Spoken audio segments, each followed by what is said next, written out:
Imagine having to take care of a girl who just traveled through time from 1200 years in the past and ended up before you in the 21st century. That's right. In this story, the main male protagonist, Xu Qing, finds himself having to look after a girl who suddenly appeared out of nowhere before him, hailing from the Tang Dynasty era. Xu Qing's main challenge is to teach this girl the ways of modern life. Of course, he'll have to explain to her why she shouldn't wander around at midnight like a ninja, or why she shouldn't draw her sword every time she feels like it. It will be quite the ride to see if our hero can transform this Tang Dynasty heroine into a 21st century woman. The story begins in a metropolitan area where heavy rain pours down on busy streets. Among the bustling crowd, our hero stands out as the only one without an umbrella. He starts running, seeking shelter in the dormitory building, and begins to ascend the stairs. While he's ascending to the top, Xu Qing starts to hear these weird voices. In the next moment, his eyes widen in shock as he sees a woman staring down into his soul through her intense gaze. Completely startled, he fumbles and drops his room key as he recoils. The woman also steps back to maintain a safe distance. Xu Qing dismisses her as just a cosplayer and begins his ascent once again.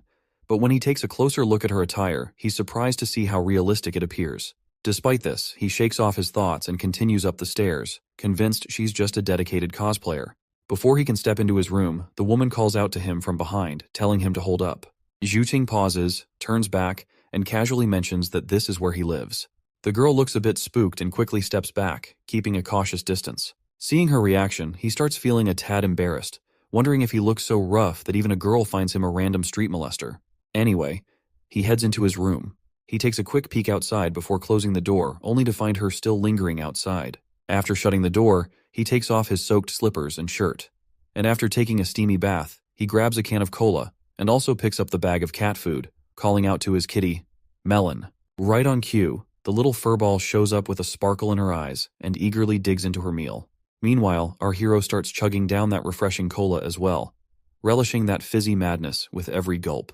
He takes another glance outside and sees that the rain shows no signs of simmering down. After a moment, he decides to check through the peephole in his door. And surprisingly, the girl isn't there anymore. While opening the door cautiously, he wonders if she's left, but as soon as his gate is wide enough, she appears right before his doorsteps. Feeling a bit awkward, he offers her an umbrella or assistance getting home if it's not too far. However, the girl doesn't respond to either option and instead asks where they are. Xu Qing points out that they're in his neighborhood on Beiwang Road. The girl goes silent for a moment, unsure of what to expect. Then she asks who our hero might be. Well, that's another simple question our hero doesn't have a clue how to answer. So, with a bit of confusion, he lets her know that he's just some random guy. He then tries to offer her his umbrella, but she just stares at this ordinary umbrella like this is some alien thing. After a moment of silence, she introduces herself as part of the Yan clan and confesses she has no idea how she ended up here.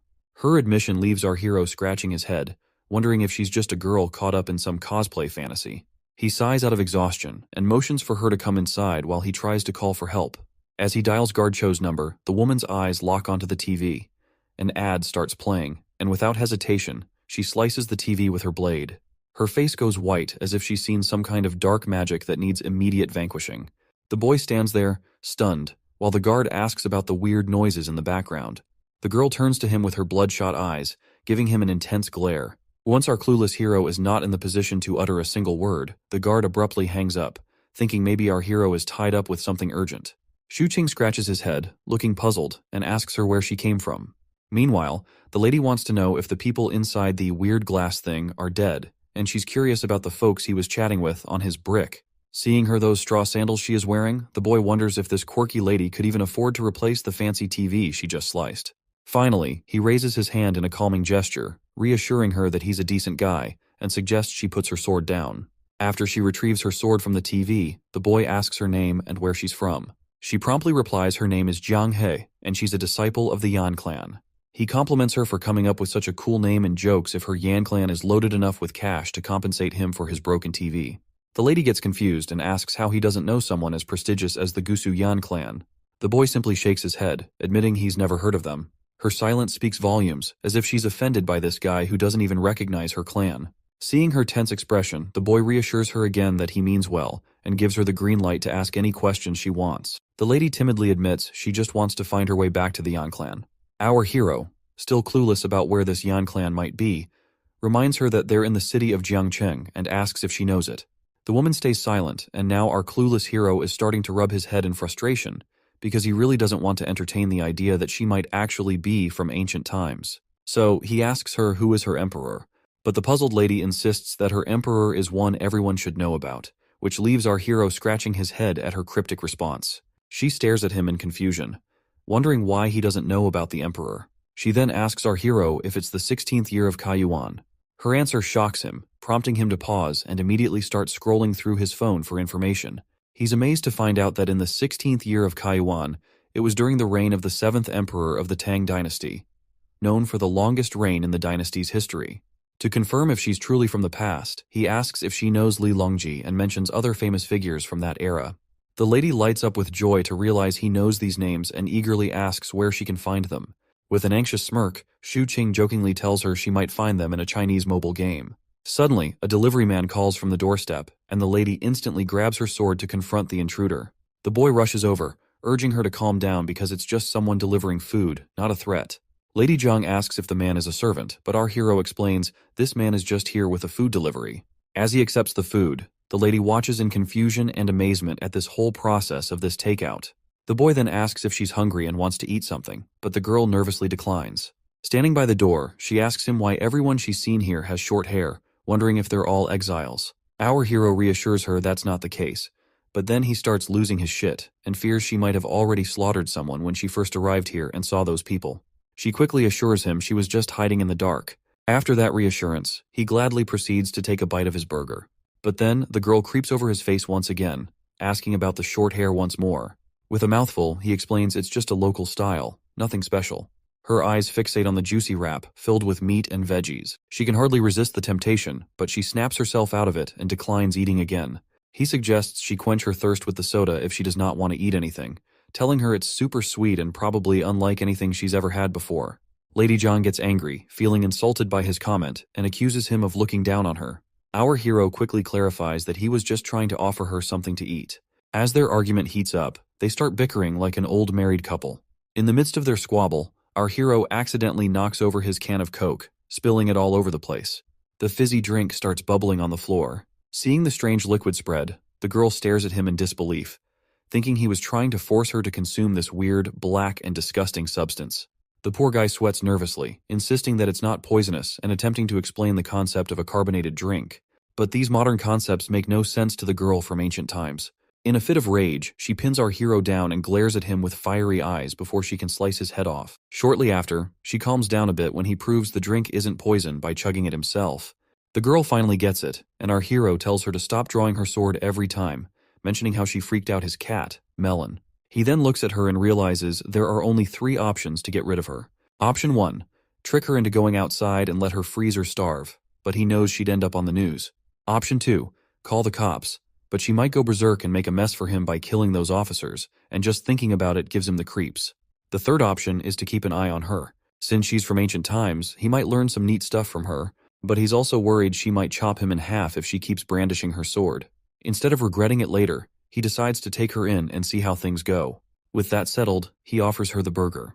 Although she's clearly tempted by the tantalizing food before her, she stubbornly looks away and asks him what exactly this thing is that he's holding. Deciding to prove it's not poisonous, he takes the first bite, and she agrees, eagerly telling him to go ahead. As he eats, the lady watches him closely, and the boy realizes this amount of food might not be enough for her, so he decides to make a rice bowl instead, thinking her ancient stomach might not handle the burger well. It seems he was just making excuses to eat the burger himself. Seeing him finish it off completely annoys the lady to no end.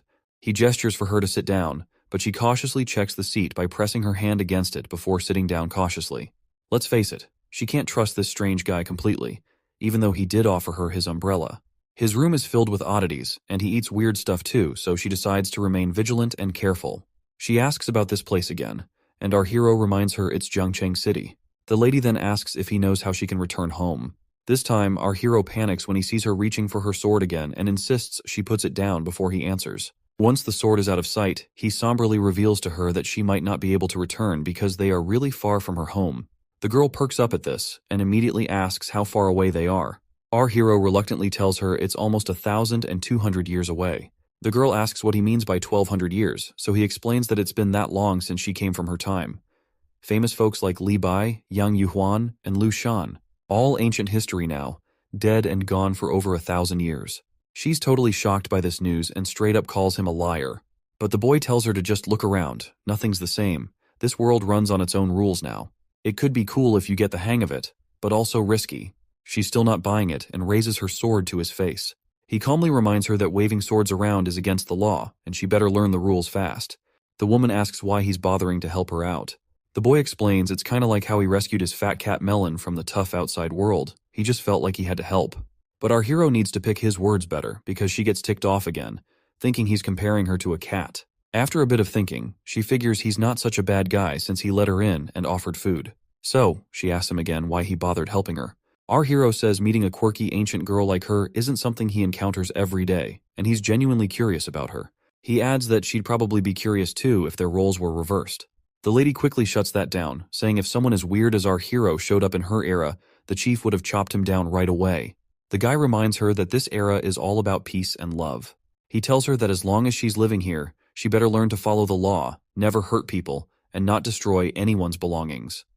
With that clear, he lets her choose whether she wants his help or prefers to wander outside. Before turning away, he reminds her one last time not to hurt civilians, or she'll get arrested. The lady finds herself in a tight spot, not knowing what to do since she can't even leave this place. The boy then says if she wants to stay, he can order her some food, but she has to give up her sword because he doesn't want to get arrested either.